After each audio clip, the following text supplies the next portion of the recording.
నామమునకు మహిమ కలుగునుగాక.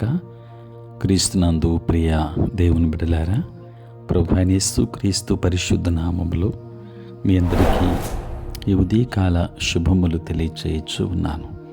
ఈ దినమంతయు మీకు మీ కుటుంబానికి దీవెనకరముగాను ఆశీర్వాదకరముగాను దేవుడు అనుగ్రహించాలని మీ కొరకై ప్రార్థిస్తూ ఉన్నాను. నేటి దినము కొరకు ఏర్పాటు చేయబడిన దేవుని వాక్యం మార్కు సువార్త 14వ అధ్యాయం 3వ వచనం.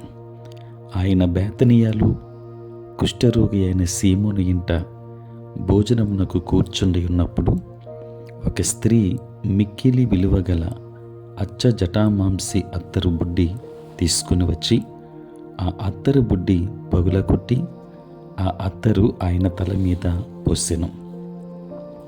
ప్రియులరా, నేటి దినము కొరకు ఏర్పాటు చేయబడిన ధ్యానాంశము స్వచ్ఛమైన ఆరాధన.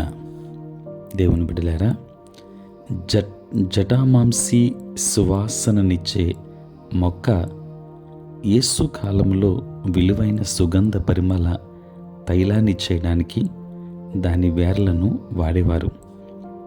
ప్రియులరా, ఈ మొక్క హిమాలయ పర్వతాల్లో 11,000 నుండి 17,000 అడుగుల ఎత్తు వరకు పెరుగుతుంది. శతాబ్దాలుగా హైందవులు దాన్ని ఒక మందుగా, పరిమళ తైలముగా వాడారు. అది చురుకైన వర్తక వస్తువు. పాలిస్తీనా ప్రాంతానికి చేరడానికి 6,000 మైళ్ళకు పైనే ప్రయాణం చేయాలి. కనుక పౌండు బరువు అత్తరు 400 దేనారాలకు మించి అమ్మబడింది. అంటే ఈనాడు ఒక ఔన్సుకు $750. అది బంగారం కంటే మరింత విలువైనదిగా చేయబడింది. ప్రియులరా, ప్రభువును అప్పగించడానికి యూదా తీసుకున్న 30 వెండి బంగారు నాణెల కంటే ఈ అత్తరు కనీసం 2.5 రెట్లు విలువైంది. గనుక అందుకే అతడు విసుక్కున్నాడు. అతడు బేదలను పట్టించుకోలేదు. అతడు యేసుకు కోశాధికారిగా ఉన్నాడు. అత్తరును అమ్మితే వచ్చే ధనాన్ని దొంగిలించాలని యూదా ఆశించాడు. ప్రియులరా, యేసు ప్రభువారికి ప్రతి వ్యక్తి ఎంత విలువనిస్తాడో కూడా ఈ కథ మనకు తెలుపుతుంది. యూదా యేసుకు 30 వెండి నాణెములంతా విలువనిచ్చాడు. కానీ మరియకు సమస్తానికి యేసు అర్హుడే. ఆమె హృదయం ప్రేమ ఆరాధనతో నిండి ఉంది. దేవుని బిడ్డలారా, ఈ స్వచ్ఛమైన ఆరాధన పట్ల చూపిన యూదా ప్రతిస్పందన ఈనాడు అనేకుల ఆరాధన పట్ల చూపే ప్రతిస్పందనను పోలి ఉంది. ధనానికి, లోకానికి పైన చూడని వారు ఇతర విశ్వాసుల ఆరాధనకు నొచ్చుకుంటారు. నిజమైన ఆరాధన హృదయం నుండి వస్తుంది. అందులో ప్రభువుకు, రక్షకునికి పూర్తిగా సమర్పించుకోవడం ఉంటుంది. దేవుని బిడ్డలారా, ఈరోజు నీ ఆరాధన ఎట్లాంటిదైంది? స్వచ్ఛమైన ఆరాధన కొరకు నీవు సిద్ధపడుతున్నావా? నీ జీవితంలో యేసు ప్రభువుకు ఇచ్చే విలువెంత?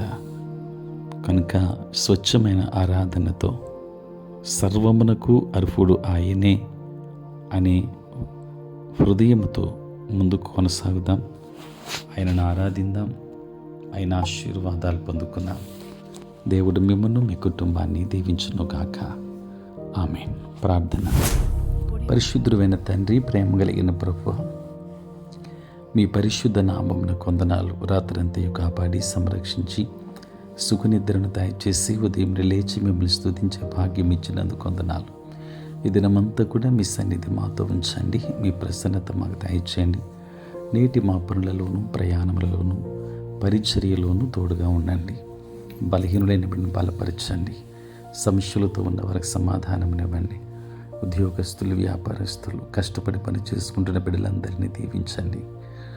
దేవా, నీ సేవ పరిచర్య చేయించిన ప్రతి సేవకుని దీవించండి. తండ్రి, పుట్టినరోజు, పెళ్లి రోజు జరుపుకొనుచున్న బిడ్డలను దీవించి నూతన ఆశీర్వాదాలు మెండుగా వారికి దయచేయమని, తండ్రి దిన దీవెనలతో నింపమని యేసునామంలో ప్రార్థించి వేడుకొనుచున్నాము తండ్రి. ఆమేన్. తండ్రి, కుమార, పరిశుద్ధాత్మ త్రియేక దేవుని దీవెన సదా మీకును మీ కుటుంబానికి తోడై ఉండును గాక. ఆమేన్.